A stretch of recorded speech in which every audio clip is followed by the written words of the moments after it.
ناظرین welcome back to the special discussion on 14th of August. 1951 Liaquat کی assassination جو ہے وہ پاکستان میں سیاسی ڈیولپمنٹ کو روک دیتی، سول بیوروکریسی کا اسینٹ وہاں سے شروع ہوا، وہاں سے وہ شروع ہوا، اور سیاسی ڈیولپمنٹ جو ہونی چاہیے تھی سیاسی جماعت کی، مسلم لیگ کی، وہ رک گئی.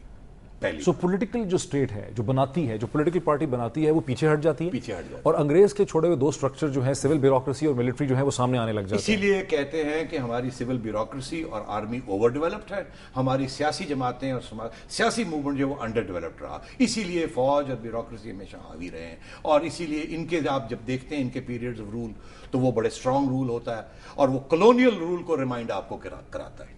یہ وجہ تھی کہ مسلم لیگ جو ہے وہ پیچھے رہ گئی اور سول ملٹری بیوروکریسی نے اپنی اہمیت کو برقرار کرنا شروع کیا، پاؤں جمانے شروع کیے. اسی لیے ایک پرائم منسٹر آتا تھا، ایک جاتا تھا، اور سارے بیوروکریٹس تھے. اچھا، ایک بڑی انٹرسٹنگ ٹرم ہے جس سے آپ فیملیئر ہیں بڑی اچھی طرح سے، جس کو 70s کے لٹریچر میں استعمال کیا گیا، نیشنل سیکیورٹی اسٹیٹ، ٹھیک، جس کو حمزہ علوی نے شاید سب سے پہلے یوز کیا، بعد میں اعتزاز نے اس کو یوز کیا، آپ اس کو بڑا یوز کرتے رہے اپنے ایڈیٹوریلز کے اندر.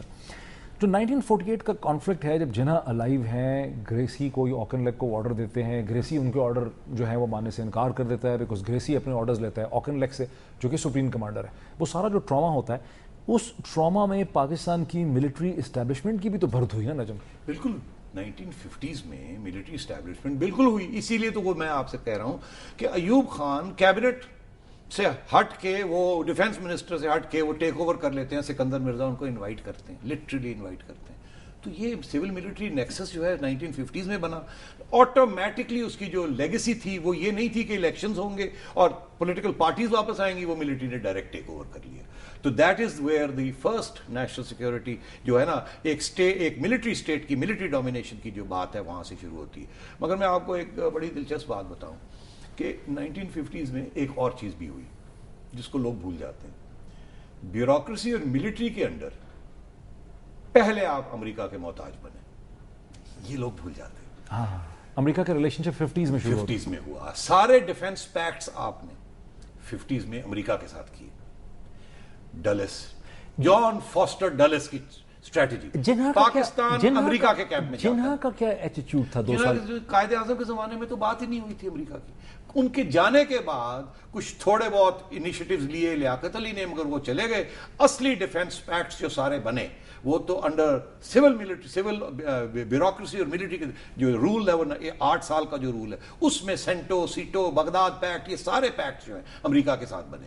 دلچسپ بات یہ ہے، آپ امریکہ کے ساتھ آپ نے الائنمنٹ کی، اور ہندوستان نے روس کے ساتھ الائن کر کے ایک non align movement, independent non align movement Sukarno, Nasser اور چون لائے کے ساتھ مل کے بنایا، اور آپ امریکہ کی گود میں جا رہے تھے. تو یہ سول بیوروکریسی اور ملٹری، ان کی ذمہ داری ہے کہ ہم امریکہ کے کیمپ میں گئے، امریکہ کے ساتھ اکٹھ ہوا، اور اس کے جو بھی بعد میں نتائج آئے کیا ہے، ڈائریکٹ ملٹری نے ٹیک اوور کر لیا. اور 1960s میں امریکہ کی اور پاکستان افواج کی جو ریلیشن شپ تھی وہ تو سب جانتے ہیں کہ اتنی اسٹرانگ ریلیشن شپ تھی، اور وہ کمیونزم کے خلاف تھی. اچھا، موونگ اور ادھر کیونکہ اس میں جسٹ لاسٹ پوائنٹ، آپ امریکہ کے ساتھ مل کے کمیونزم کی خلاف ورزی کر رہے تھے یا ان کی اپوزیشن میں تھے، فرنٹ لائن اسٹیٹ بن چکے تھے آپ، اور ادھر انڈیا ایک نان الائنڈ اور انڈیپینڈنٹ، نان ڈیپینڈنٹ، آپ ڈیپینڈنٹ ہوتے جا رہے تھے، محتاج ہوتے جا رہے تھے. Most aligned of the aligned states. پیسے وہاں سے آ رہے تھے، ہتھیار وہاں سے آ رہے تھے، آپ کی فوج اور آپ کی بیوروکریسی بڑھتی جا رہی تھی، ابھرتی جا رہی تھی، موٹی ہوتی جا رہی تھی. آپ کی سیاستدان مسلم لیگ کمزور، اسی لیے وہ کبھی کھڑی نہیں ہوئی اپنے پاؤں کے اوپر. بعد میں ہم بات کریں بیسس تھا فیئر آف انڈیا، اور فیئر آف انڈیا یہ تو بنا لیا گیا نا جی. یہ تو میں آپ سے کہہ رہا ہوں، اگر وہ مسلم لیگ الیکشنز ہو جاتے، مسلم لیگ آ جاتی، اپنے پاؤں پہ کھڑی ہو جاتی، تو انہیں فیئر آف انڈیا کی ضرورت ہی نہیں تھی. فیئر آف انڈیا تو اس وقت بنانا پڑا جب آپ نے سیاستدانوں کو پیچھے رکھنا تھا، کوئی ایسا ایک چیز لینی تھی جس کے بیسس کے اوپر عوام کو آپ کہہ سکے کہ آپ کو ہماری ضرورت ہے، ہمارے بغیر پاکستان نہیں ہے. تو وہ پھر فوج نے، بیوروکریسی نے انڈر ایوب فائنل کیا. اسی لیے آپ کی جو سیکنڈ جنگ ہوئی وہ ایوب کے زمانے میں. لیکن تھوڑی دیر پہلے تو آپ نے خود کہا نا کہ جناح جو تھے، جب وہ کشمیر کی جنگ ہوئی 1948 کی، جب یہاں سے ٹرائبل لشکر گئے تو وہاں سے جناح کی اپنی تھنکنگ چینج ہوئی، جس میں کہ ان کو بھی ایک سینس آف انسیکیورٹی محسوس ہوئی. اور اگر وہ سوچتے تھے کہ مگر وہ جو انسیکیورٹی تھی نا، اس کا صرف اثر اتنا تھا کہ آپ کا جو پہلا ڈیفنس بجٹ تھا نا، وہ بہت لوپسا پہلا بجٹ پاکستان کا یہی تھا کہ کیونکہ جنگ ہو گئی تو ظاہر ہے پھر ملٹری کے لیے پیسے چاہیے تھے، تو آپ کا پہلا defence budget 70% of your budget وہ ڈیفنس میں گیا، مگر اس حد تک تھا، اس سے زیادہ نہیں تھا۔ یہ جو اینمیٹی ود انڈیا ہوئی ہے تو پھر بعد میں 50s میں اور 60s میں آپ نے آگے جنگ ہی کر دی انڈیا کے ساتھ، اور آپ کو بھی پتا ہے، مجھے بھی پتا ہے، ہماری ہسٹری بکس جو بھی کہیں، سچ یہ ہے کہ 1965 کی جنگ جو ہے وہ ہم نے چھیڑی تھی۔ ہم نے کشمیر میں بندے بھیج دیے تھے، لڑائی جھگڑے شروع کر لیے تھے، انڈیا نے پھر دوسرا فرنٹ کھول دیا، پھر جنگ ہو گئی اور بڑے مشکل سے ہم بچے ہیں اس جنگ سے۔ لیکن بڑا انٹرسٹنگ کنٹراسٹ ہے، you almost of the age of Pakistan, midnight children, جو مڈ نائٹ ہے نا، مڈ نائٹ چلڈرن جو بک ہے، you almost part of the midnight children. ذکر نہ ہی کرے تو اچھا۔ اینڈ آئی واز، نہیں وہ والی کتاب نہیں ہے، کنٹروورشل کتاب دوسری، and I was born exactly 1 month before the 1965 war. So I am a product of the national security state. And you have seen the national security. میں نے دیکھا کیسے ملٹری راج بنا، کیسے نیشنل سیکیورٹی اسٹیٹ کی طرف بنے، اور پھر فائنلی ایوب کے اندر نیشنل سیکیورٹی اسٹیٹ ایک بن گئی جس کے کچھ فیچرز تھے۔ ایک فیچر یہ تھا کہ پرو امریکہ تھی، دوسرا فیچر یہ تھا اینٹی انڈیا تھی، وہ بہت امپورٹنٹ فیکٹر تھے دونوں یہ۔ تیسری یہ تھی سینٹرلائز تھی، اس میں پروونسز، پروونشل اٹانومی کا کوئی اس میں حق نہیں تھے لوگوں کے۔ آپ کو پتا ہے 1 unit ایوب نے سارے وہ ختم کر کے پروونشلزم اور 1 unit بنا لیا تھا، ادھر وہ ایک یونٹ وہ، اور یہاں 4 کے حصوں کے ایک بنا لیا تھا، سینٹرلائزیشن، اور پھر ظاہر ہے ڈکٹیٹرشپ۔ تو یہ اس کے انگریڈینٹس تھے اس نیشنل سیکورٹی اسٹیٹ کے۔ It was anti democratic, it was anti civilians, it was pro America, it was anti India. اچھا، اب اس کو 2.5 منٹ رہ گئے آج کے پروگرام میں، اس کو سمنگ اپ کرتے ہوئے جب ہم دیکھتے ہیں کہ جو تصور ایکچوئل اسٹیٹ کا کیا تھا، اس کو آپ کیسے سم اپ کریں گے؟ ایکچوئل اسٹیٹ کیا ویلفیئر اسٹیٹ تھی کہ ایکچوئل اسٹیٹ جناح صاحب ایک ایبسولوٹلی سوشل ویلفیئر اسٹیٹ بنانا چاہ رہے تھے، اسی لیے وہ جب اسلام کی بات کرتے تھے تو اسلام کے اصولوں کی بات کرتے تھے، بردرہڈ، ایکوالٹی،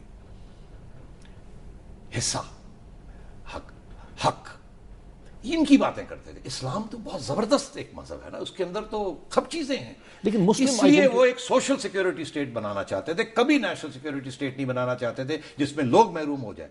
بٹ جناح کی جو کولیگز ہیں ان کی جو آئیڈینٹی ہے وہ اسینشلی ایک مسلم آئیڈینٹی ہے جس میں اسلامزم نہیں ہے۔ Islamism as a religious force, political force نہیں ہے، لیکن مسلم Islamism as social principles of justice, equality, وہ بالکل ہے، بیکاز وہ تو یونیورسل ہے نا، وہ تو آپ کوئی بھی ڈینائی نہیں کر سکتا۔ اس لیے وہ جب اسلام کی بات کرتے تھے تو کہتے تھے ہم اس قسم کی ریاست یہاں بنائیں گے جہاں جمہوریت بھی ہو اور اسلام کے جو اصول ہیں وہ بھی پریکٹس کیے جائیں، جس میں ایکوالٹی اور بردرہڈ اور ڈسٹریبیوشن آف ویلتھ، یہ ساری امپورٹنٹ چیزیں تھیں، غریبوں کا خیال کرنا، یہ ساری باتیں تھیں اس کے اندر۔ یہ تو نہیں تھا کہ جی سارا پیسہ فوج کو دے دیا جائے یا بیوروکریسی کو دے دیا جائے اور غریب جو ہے وہ محروم ہو جائے۔ آج کی اس ڈسکشن میں ہم پہنچتے ہیں almost to late 50s، Ayub Khan کے مارشل لا سے پہلے تک کے ٹائم پیریڈ میں، اور ہم یہ دیکھتے ہیں کہ ایکچوئل اسٹیٹ کا تصور جو تھا وہ ویلفیئر اسٹیٹ کا تھا، سوشل ویلفیئر اسٹیٹ کا تھا، political representative, political parties, democracy, social welfare, equal distribution, یہ سارے غضب کی چیزیں تھیں اس کے اندر ان کے ذہن۔ اور جو اسٹیٹ ایمرج کرتی ہے وہ بیوروکریٹک ہے، وہ ایلیٹسٹ ہے، وہ نان ڈیموکریٹک ہے، اس میں ملٹری جو ہے وہ آہستہ آہستہ گریجول پاور جو ہے وہ اچیو کر رہی ہے۔ جی بالکل۔ اس کا مطلب ہے کہ نیکسٹ پروگرام میں ہمیں پھر یہ ڈسکس کرنا چاہیے کہ نیشنل سیکیورٹی اسٹیٹ جو ہے وہ کس طرح سے معرض وجود آتی ہے، اس کے ڈیفائننگ فیچرز پاکستان میں کیا ہوتے ہیں، لیکن یہ ہم کریں گے۔ جی ہم نے ڈیفائن تو کر دیا کہ کیسے وہ وجود میں آئی، اب دیکھنا یہ ہے نیشنل سیکیورٹی اسٹیٹ کیسے اپنے آپ کو مضبوط کرتی ہے انڈر ایوب، اس کے بعد ضیاء کے اندر اس کے اندر کیا نئی چیزیں آتی ہیں، اور پھر مشرف کے اندر اس کے اندر کیا ڈائمینشنز آتی ہیں، کچھ چیزیں نکلتی ہیں اور کوئی چیزیں نہیں۔ اس کو کریں گے ہم ذرا کل کے پروگرام میں ڈسکس۔ ناظرین ابھی آپ نے ہماری ڈسکشن دیکھی جس کے ڈیفائننگ فیچر ہے کہ پاکستان کی اسٹیٹ جو ہے، جناح نے جس اسٹیٹ کو کنسیو کیا تھا وہ ایک سوشل ویلفیئر اسٹیٹ تھی، وہ ایک پلورل اسٹیٹ تھی، وہ ایک ڈیموکریٹک اسٹیٹ تھی، وہ ایک ریپرزنٹیٹو اسٹیٹ تھی، لیکن by the end of the 50s Ayub کے مارشل لا سے پہلے پاکستان میں ایک ایسی اسٹیٹ معرض وجود میں آئی جو بیوروکریٹک تھی، جو ایلیٹسٹ تھی، جو نان ڈیموکریٹک تھی، جس میں انڈیا کا فیئر تھا، جس میں امریکہ کے ساتھ الائنسز تھے۔ اس کے بعد کیا ہوتا ہے، ایوب کے مارشل لا کے بعد کیا ہوتا ہے، پھر کس قسم کی اسٹیٹ ڈیفائن ہوتی ہے، اسے ہم ڈسکس کریں گے کل کے پروگرام میں، دیکھتے رہیے۔